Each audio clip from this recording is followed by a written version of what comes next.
High school sports fans, it's time to huddle. Fox 26 sports reporter Gabe Camarillo covers all you need to know on this week's Friday Night Rivals game and other games around the Central Valley. The U.S. Army's Friday Night Rivals podcast on Fox 26 kicks off right now. Hello and welcome back to the Friday Night Rivals podcast. I'm your host, Gabe Camarillo. The U.S. Army Friday Night Rivals podcast is brought to you by the U.S. Army, where you can create your own adventure. The Army offers a number of career choices, travel opportunities, education benefits, and more. Visit GoArmy.com to find out more about your next adventure. Well, last week we talked to San Joaquin Memorial head coach Rich Tooman about the FNR game of the week. That was Clovis North at Memorial. The Broncos ended up winning that game 24-0. And there is no Friday Night Rivals game this week, so instead we'll have a chat with Matt Logue of Sanger High School. He's the Apaches head coach, and his game against Hanford is my personal game of the week. And we'll tell you later about the top 5 games in week 2 of Central Section High School football. Let's go through some of the games going on Thursday night, starting with Liberty Bakersfield at Clovis West. Clovis West defeated Edison at Huntington Beach 29-28. Jamar J.J. Howard, he's the new quarterback for the Golden Eagles, and he had himself quite the game. First, his pass attempt to J.D. Darrington, his first ever one, complete for a 71-yard touchdown pass. It was a flea flicker, and he threw it as he was getting crushed by the linebacker. So add all that together, right? Your first time throwing to the top senior on your team, right? Darrington's going to Fresno State. You want to make sure it's good, and you end up throwing him a touchdown. Then the flea flicker, it can get messed up in so many different ways, right? The running back can throw it too high, too low. It's the perfect toss from the running back to sell the fake. And then to be able to throw it as hard as Howard did on target to Darrington. I really can't say enough about that kid. That was his first pass attempt. His final pass attempt ended up being the game-winning touchdown that gave Clovis West the win, along with the 2-point conversion by Titus Dimmer. So Clovis West coming off the high of beating a top 30 team in the state. That was Edison Huntington Beach, according to Cal High Sports. After that, can they manage to beat Liberty of Bakersfield? I don't know. I don't know what Liberty looks like. They graduated a lot of seniors. Heck, they even graduated their coach, so to speak. Brian Nixon no longer there. It's Richie Bolin. I think this could be a telltale game for Clovis West. If they come in this game and dominate Liberty, all of a sudden they're track title contenders. Heck, even if this game is close, given the respect that I have for Liberty, knowing they always have good teams, just I don't know the players on this team, it could be a strong Clovis West season where they supersede expectations. Heck, I would even argue those of you who thought Clovis West would struggle without all of their seniors from last year, you're proven wrong, because Clovis West was able to win with some youth, their freshman quarterback, right? But also don't discount some of the seniors on this team, like Darrington, like Titus Dimmer. This Clovis West team has a clutch factor that may come into play on Thursday night. Edison High School will be at Clovis High. Former Edison Tiger Desjor Malone will face his old team. He led the Cougars in catches last week. I'm curious because, Edison, they lost to Bakersfield High 54-0. Clovis might look at this game as a cakewalk. They shouldn't, but they might look ahead of week 3, that tasty home matchup against the Frontier Titans, the defending league champions from Bakersfield. They may look ahead of that. Here's why they shouldn't. I saw Edison in their scrimmage. It could have been a different Edison than what we saw week 1, but Edison in the scrimmage has a good running game. I remember this name, Anthony Cobian. I think if the Cougars are not careful, Edison is the perfect candidate for an upset. But here's why I think Clovis will win handily. They're not going to fall for the upset. They're not going to fall for the trap game, so to speak. They got a lot of talent on that team. I think Clovis, the way that first half went against Central Valley Christian, it was like getting the rust off the bolts, right? You're just trying to mesh new guys in this offense, guys like Desjor. There's different mouths to feed now. Carlos Young, the two-way star from Sanger High, the transfer for Clovis, he's going to be a good part of this team, but it takes time for the Desjors and the Carloses to get in this unit. And also, not just the transfers, but the underclassmen that are being asked to step into new roles, like Maddox Merrill, who's your workhorse running back now. And I think he did pretty good as a workhorse, but still adjusting to new roles. That's why I think Clovis didn't blow out Central Valley Christian like some people thought they would.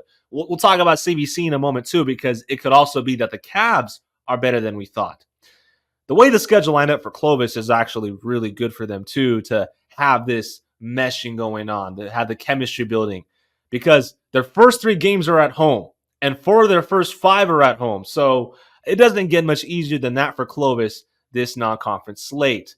And then the other Thursday game of note is the Coalinga Horned Toads at Sanger West. That game played at Tom Flores Stadium. Carruthers lost to Coalinga 49-0. The Horned Toads had 5 touchdown passes from their senior quarterback, Noah Tassi, 3 of them to senior receiver Dylan Teixeira. Here's why Coalinga's my pick to win the Division IV Central Section title. Yeah, I'm saying that in August, but here's why. The last 2 years, they made it to the Division IV semifinals, and they lost in heartbreaking fashion. I mean, the combined margin in those 2 games, 3 points. 3 points. So I would say this about the Coalinga Horned Toads. It's their time, and they sure feel that way, I bet. Friday games, Garza at Bakersfield. This might be the toughest game of the year for the Garza Guardians, just for the very simple fact that it's hard to refocus after what happened, obviously what happened against Central. So I would say keep an eye on who is not available in this game. That could affect, I don't know who was in that skirmish with Central, but if it's a star player, that's obviously going to hurt the Guardians. But also, Bakersfield deserves a lot of credit for that 54-0 shutout of Edison. Bryson Abbott controlled everything. He was dominant on the ground with 4 touchdown runs. The quarterback, Cavazos, also looked really good for the Drillers.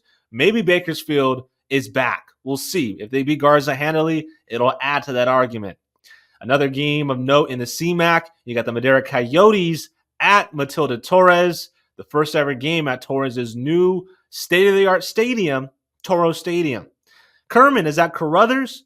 I've heard that Kerman has a pretty good front 7 that everyone is kind of sleeping on, because you think about the Lions, you think about that junior quarterback, Adrian Torres. But hey, he's playing like a senior. He looked really good last week against Matilda Torres. And Carruthers, on the other hand, still trying to figure out things on offense with Hunter Babb now graduated.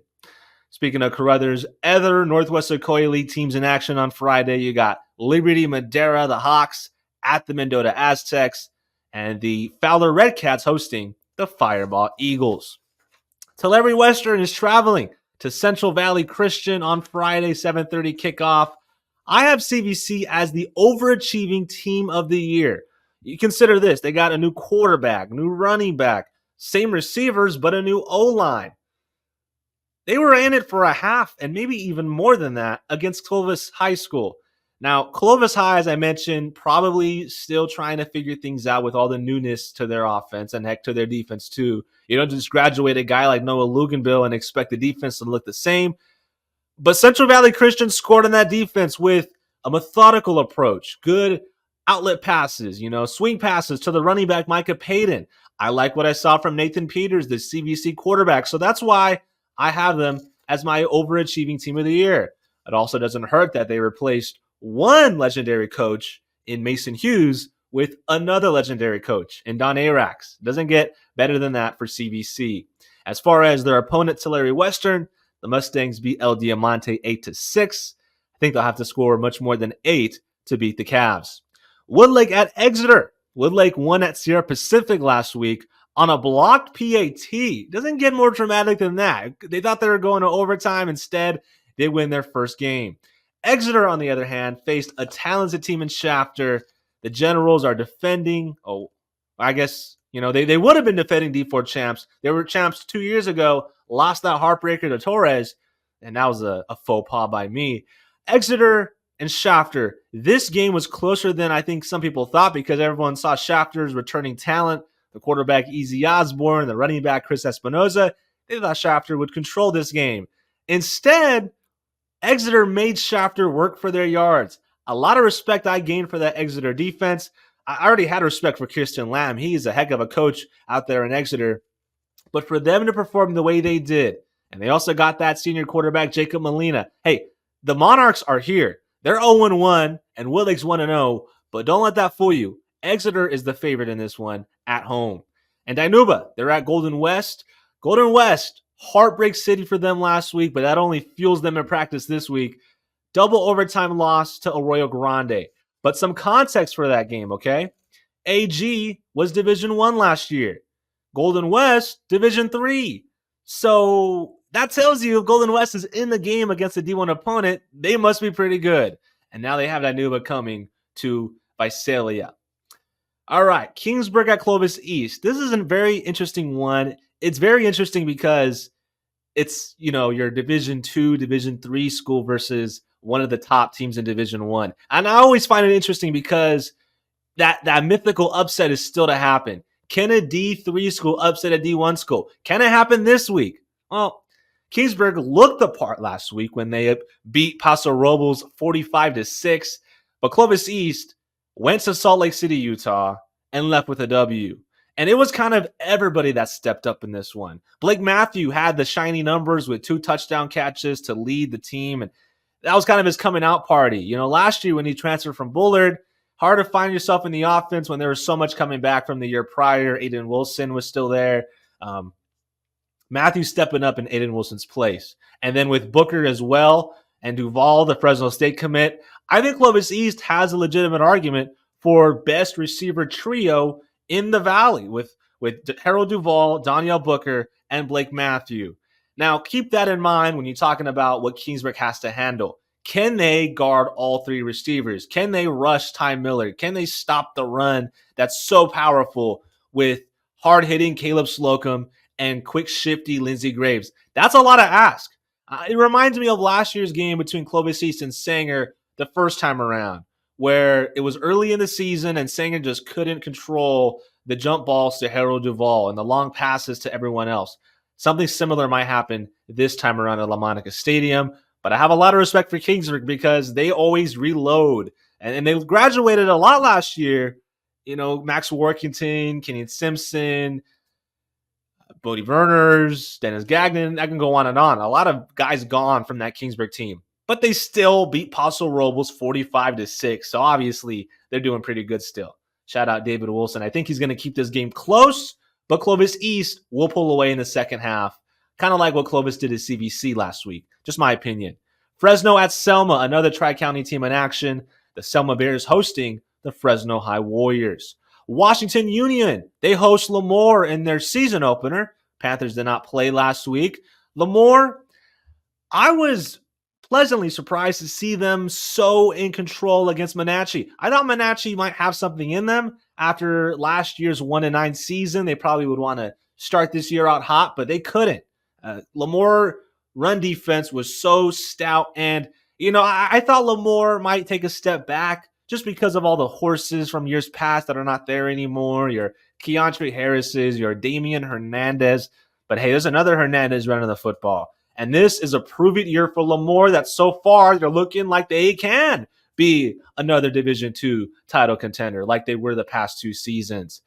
Take away the coach, take away the running backs, take away the receivers. They still got Gerald Campbell. They still got their quarterback, Aiden McDaniel. They still got that swagger. They added to the coaching staff. I think Lemoore is going to be a good team this season, just like they were the last couple of seasons. And all it took for me was to see this game against Monache. I mean, you can never doubt Lemoore, never bet against them. Washington Union is the type of physical team that they can run into in Division II. And it's the type of physical team that can knock you out, right? Washington Union is a good test for Lemoore. This should be a close, low-scoring game. But like I said, it's kind of a prove-it year for Lemoore. Can they prove themselves to be, another Division II title contender? We'll see. But if they beat Washington Union, they're going a long way to doing that. Other games of note, I want to let you know about San Joaquin Memorial traveling to Christian Brothers and Bullard going to Buha Colony up in Merced. Or Atwater, and up in that area. All right, top 5 games of the week. Number 5, Sunnyside at Reedley. Sunnyside proved something to me by dominating Madera. 3 things I learned from that game. 3, CJ Jones is a top 2 receiver in the Valley. Think about this. Harold Duval has the commitment to Fresno State. But CJ Jones is also fielding Division I offers. And he went off last week at Madera for 8 catches and 151 yards. Now, CJ Jones, his size is his, I think, strongest suit. His route running is also there, but to be able to have a 6'3", 200-pound frame, that's something that not everyone's blessed with. And he uses it so well. For some reason, no one talks about this guy. I think it's about time we looked at CJ Jones in the same discussion as your Harold Duvall and your J.D. Darringtons. And he's definitely top 3, if not top 2, in my opinion. Number 2, Malachi Barnes might be the most slept-on receiver in the Valley. Kind of like Braylon Hall last year, right? Braylon Hall was a guy that always got open, but didn't get enough college love. And why didn't he get enough college love? No, I'm asking you, why didn't he? Because he was really good. Malachi Barnes is the same way. Actually had one more catch than Jones, 9 grabs for 78 yards. And the third thing I learned about this Sunnyside team, or I guess was reiterated to me, I found this out last year when they controlled Redwood in their playoff game.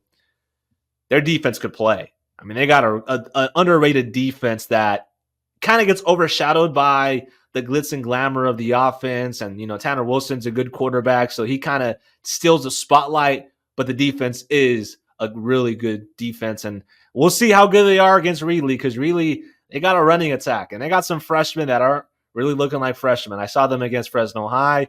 They dominated Fresno High 27-7. Number 4 game of week 2, Clovis North taking on Redwood. Home opener for the Broncos at Veterans Memorial Stadium Friday. Hey, Clovis North didn't have a scrimmage. They looked like they didn't have a scrimmage, a little rusty at the start. Took them to the second quarter to finally score. But once they scored, they kept scoring. Tyree Sams with a couple long runs. McKay Madsen with the highlight of the night, his 54-yard touchdown run. And when Jackson Sinful gets going, look out for the 3-headed monster. Hey, 24-0. What do you look at in that score? I look at the defense shutting out Memorial. Doesn't matter, it took them to the second quarter. Heck, the fact that we're even talking about that says we expect the most from Clovis North. They still are the top team in the Valley, and they might prove it on Friday against Redwood, who lost to Centennial in week 1. Number 3 game of week 2, Buchanan at Kennedy of Delano. Hold on, this game, look at this game. Track versus South Sequoia League. You might think it's a blowout, but here's why it won't be. Look at what Kennedy did to Hanford, all right? Let's get rid of the South Sequoia League slander. I'm tired of it, okay? South Sequoia League produced a champion in Shafter, another champion in Kennedy in Division III a couple years ago. It's about time we looked at Kennedy and Shafter and said they're in the same category as your Sangers and your Hanfords, those type of D3 to D2 teams that can totally beat a D1 squad like Buchanan. Buchanan, they did have that 38-0 shutout over St. Pius X, St. Matthias. And I think what we saw in that shutout was the defense is a year older and better. Carvel Wafer's a year older and just as good as last year when he was an explosive playmaker for the Bears. This is why it's a bit of a concern for Kennedy. They moved the ball extremely well, but they couldn't stop the explosive play. Corday Glass had a 73-yard touchdown catch from Daniel Gomez. That was a tough pill to swallow for Kennedy. I mean, Kennedy can run the ball. They got Jace McElblin and Jamison Membreve, both over 120 rushing yards. And if Buchanan can't stop the run, then they're going to have a long day. But Buchanan does have that size in the trenches, so I think they will. And it should be a good game, but I got Buchanan coming out on top on the road. Number 2 game in week 2, Dos Palos at Chowchilla. Yeah, maybe an upset for some of you guys. I'm picking this game because it's going to be the closest game of the night. I told you Chowchilla was going to be good last week, and I was proven right. They control that game against Fireball. Davian Stevenson and Travis Selby combined for almost 200 rushing yards. Dos Palos, they have an offense led by 2 good quarterbacks, and then you throw in Andre Flores. This is going to be coming down to the final seconds, just like my number 1 game. Heck, maybe even a tie for closest game of the week. Sanger and Hanford. That's the game of the week for me. And we're going to talk about it in a moment with Sanger head coach Matt Logue. But first, I want to let you know more about the U.S. Army. With over 150 jobs available, learn the skills you need to be all you can be during a career in the U.S. Army or Army Reserve. Visit the Army's online career explorer at goarmy.com to learn more. With that out of the way, we'll talk to Sanger head coach Matt Logue about Hanford versus Sanger. It'll be 7:30 p.m. at Tom Flores Stadium, and it'll be a good one.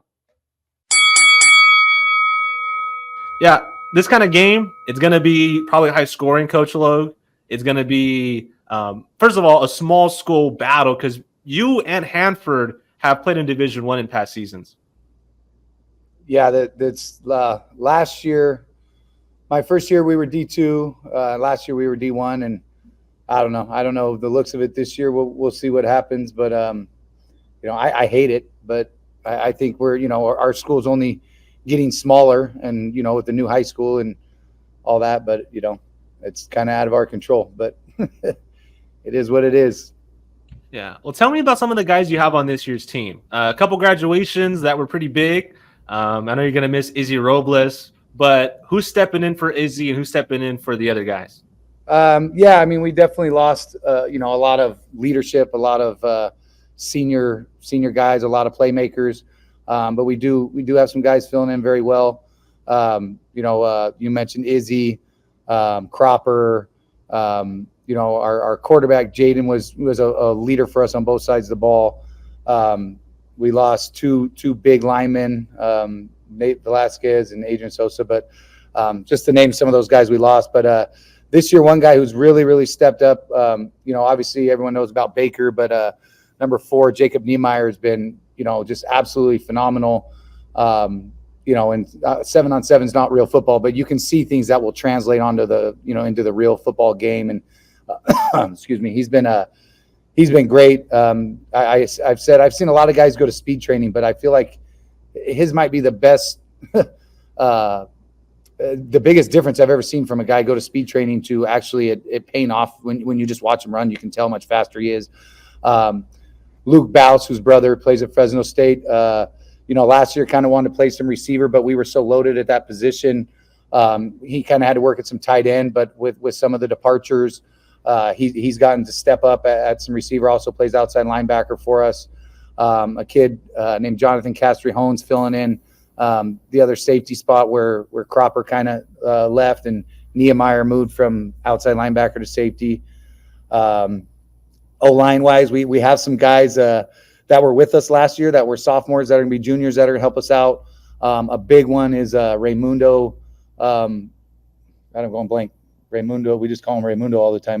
Munoz, I believe is his last name, or 57, who played. You're good if you're good if you're like a one name guy. Yeah, Tyson. Yeah, he's a typical a Sanger banger. He's about 5'7" probably at the most, 185 pounds, but he's just tough as nails and hard to block. Is starting both ways for us. Obviously the big names. Everyone knows about Ybarra. Everyone knows about Baker. Our center is returner, first team all-leaguer from last year, a 3-year varsity guy. The quarterback, Ariane, I get him and his brother because they have different last names. His brother's. I've heard about that guy. I've heard people whisper around town that Sanger has a good quarterback. Tell me about him. Ariane Ciano. Yeah, the summer's been absolutely phenomenal. Again, 7-on-7, but when we've had guys open, he's been able to get the ball to him. He's got, I would say since I've been in Sanger, the strongest arm of the 3 quarterbacks I've coached in Sanger. Not to knock any of those other guys, but he can throw the ball, further. And it gets out of his hand a little faster, to get the ball out to guys like Baker in space. And he's been just a pleasure to have as well. I think, I don't know, whatever he went through over at Sanger West, he just seemed very mature and, didn't want to lose out on his senior year. And we didn't get him till about week 8 or 9 last year. So obviously he didn't play at all. We were kind of rolling at the time, and we weren't going to mess with that. So, but he came in and by spring ball pretty much had the whole offense learned. We've had guys who've been around for a year, and sometimes some of the terminology still gets a little lost and confusing, and just been very pleased with him. Obviously we got a real test this week, so we'll see. Last week we got a good win, but it was very ugly at times. So we definitely got our hands full this week. talking about Hanford, they have athletes just like you guys have athletes. So when it's this kind of matchup, I look at the line play and the battle of the trenches. Another guy that should be mentioned, I think, is Cody Coles, right? Oh, yeah. Reigning all-league guy, I defensive knew I'd end. leave someone out. Sorry about that. It's okay. How's the pass rush looking against a Hanford line? Because they're going to throw the ball a lot, and they're also going to give it a Corday. Are they looking like run stoppers and pass rushers? That Sanger D line? I think our D line is probably the overall strength of our defense. I mean, we only have 3 of them in, so I mean, it's not as many spots. We got 4 linebackers, 4 DBs. So Coles is obviously a stud, like you said, all league player. The Raimundo kid I was talking about earlier is our starting nose guard, he's relentless, man. He's just like a fireball of energy and effort. And then the other D end is a guy who we brought up last year as a freshman, but ended up going back down to JV, but is a sophomore this year, who's I think played really well last week. Got all the tools, just he's got to keep growing, getting bigger, stronger in the weight room, learning the game. But I think he's got a chance to be a really good football player. We got a few other guys that fill in there as well. Ybarra's actually taken some turns at some nose guard this year as well, which will be be nice for us, especially when we need some bigger bodies in there to plug up the run game. I love that. I just want to say I love that. Did you ask him to do that, or did he offer to do that, to take extra snaps on defense? Well, a little bit of both. We've been asking him, hey, for 2 years, hey, you want to get you want to get out there and do a little defense, and he's toyed with it here and there. And this year, I think especially once he got some offers in, I think it let him feel a little more free to go out there and have a little more fun. And he's really started to take a liking to it and getting turns out there on the defense. So, I mean, the rest of the O-line, talk about that center. You said he's been on varsity a long time and has picked up already a couple all-league selections. Our center, Jordan Guzman, very smart, makes a lot of calls, communicating down the line with guys. Last year he got first team all league. When he was a sophomore, he wasn't starting at the beginning of the year. And then he took over kind of late in the year, but played 2 playoff games. Then obviously was a starter all last year, had a phenomenal year. One of the most impressive things about him last year was he took like every single rep as our scout team center as well. Still has to do a little bit of that this year, but we tried to save him a little bit and get him out of the fire this year, with him being an important part of our starting group. So he's been phenomenal. Like I said, Ybarra, Raimundo, our left tackle is a returning honorable mention all league guy, Adrian Ortiz, who played guard last year, but with some of the vacancies, like we talked about, people graduating, he kicked out the tackle. And then a guy, like I said, Jordan Rivera right now is the other starter, who was a sophomore up with us last year, but didn't get a lot of playing time, but is getting his chance to prove it this year. When you're talking about Sanger football, as we are with head coach Matt Logue, you got to mention the linemen, right? That's kind of the bread and butter as long as Logue's been there. The physical play. They went all the way last year to the quarterfinals and almost beat Clovis East. What's the goal this season for your team? The biggest thing is just win as many games as we can. This new playoff system, like I mentioned earlier, I'm not a huge fan of it. I think we're a D2 school. I think we should be in D2, but it's out of our control. We're going to prepare for every game, try to win every game. And, if we end up in D1, the more games we win, the better chance we have to have home games and play in front of our crowd, which is obviously, a special place to play. We'll worry about that. A lot of people follow it every week. I'm one of those where I get sick of hearing about it and thinking about all the ifs, ands, what ifs. Oh, if this team loses, it's just, we're going to fall where we fall at the end. I think the reputation of Sanger football, we get, we in a way get bumped up to a higher division than we really should be. But, we're going to compete wherever we're at. Like you said, the starts with us up front on both sides of the ball, trying to be a physical football team. And that's kind of what we pride ourselves on. And, I look at it as kind of like a badge of honor with you and Hanford being 2 D2 teams that play up in D1. You're looked at as the same caliber as the bigger, more resourced schools like Clovis North and Clovis East. And so that's what makes us unique. It's Hanford versus Sanger, 2 teams that are like Fresno States of the world, right? You guys have played Michigan before, right? You guys have played Clovis East, and Hanford played Central a couple years ago. So Do you think that these are two of the best small high schools? And I use that word small kind of, a little bit hesitantly. Medium-sized schools, some of the best medium-sized schools in the Central Valley on Friday night playing at Tom Flores Stadium? Yeah, I mean, this year is the first I've ever really broken down Hanford and watched them. Obviously, I've seen and heard from afar, that they're pretty darn good, and you put on the film of them this year, and I mean, they can beat you anywhere. They have athletes everywhere. The quarterback's an absolute dude. Watching the film last week, I don't think the first guy that touched him tackled him one time. So, it's one of those where, they're going to spread you out and kind of try to pick their poison. And, you got to try to eliminate big plays. And, we'll see. We're going to have our hands full defensively, especially. I think, with our style of offense, I would think we'd be able to move the ball at times, but we'll see.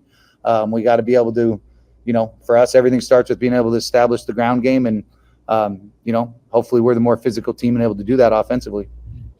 I'm curious because Kennedy put up 29 on them last week. Was it on film? Did you see it was Jace DeMacablin, their running back, or was it something else that Kennedy did to have some success on the Hanford defense? Well, Kennedy's, I think they would, like you said, maybe we're a medium school and they might be considered a smaller school. Yeah. They're a great program for a smaller school. I remember when I was in Selma, we played them in the semifinals actually in Tom Flores Stadium. And I know I always talked to Coach Mata during the COVID year. They got linked up with Kennedy on like a Thursday, and I think had to play them. And they gave them just all kinds of fits because they're just, they're a tough, hard-nosed football team. They do, their offense isn't the same as ours, but it's similar.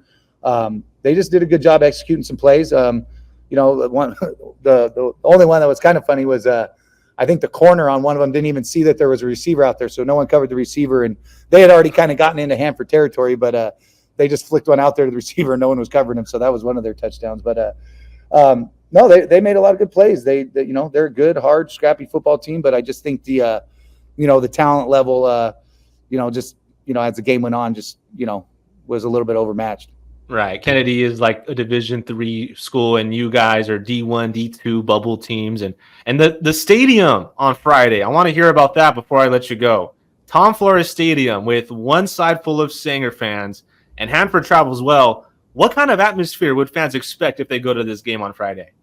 Well, I would hope it would be a great atmosphere. I know they're streaming it, which worries us a little bit that people may try to stay home and watch it, but people in Sanger have always been known for showing up for the games. I would think we'd have a great crowd.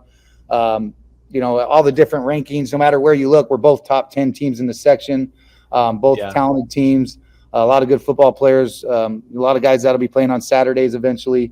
I think it should be an amazing atmosphere, a great game. I would hope we have a great crowd and, a lot of people come out and enjoy it. I'll tell you this, and I want to see if you agree. My opinion is this is one of the most evenly matched games we'll see all season. Because I think you and Hanford are like this, really close to each other. Do you agree? Yeah, I think it's going to be I think we're two very different teams, but very, hopefully evenly matched. I hope we can, athletically keep up with all the athletes they have. But, overall, I think we're very, very closely matched, but two very different teams with our styles and stuff like that. But yeah, they're very good football team, well coached. And I think there's a lot of similarities, but again, like I said, very different stylistically. All right. Thanks for your time, Coach Logue. Yeah, no problem. Thanks, Gabe. That'll be it for our Friday Night Rivals podcast. We'll see you next week. Thanks for listening. We appreciate the U.S. Army support in bringing you Friday Night Rivals high school football.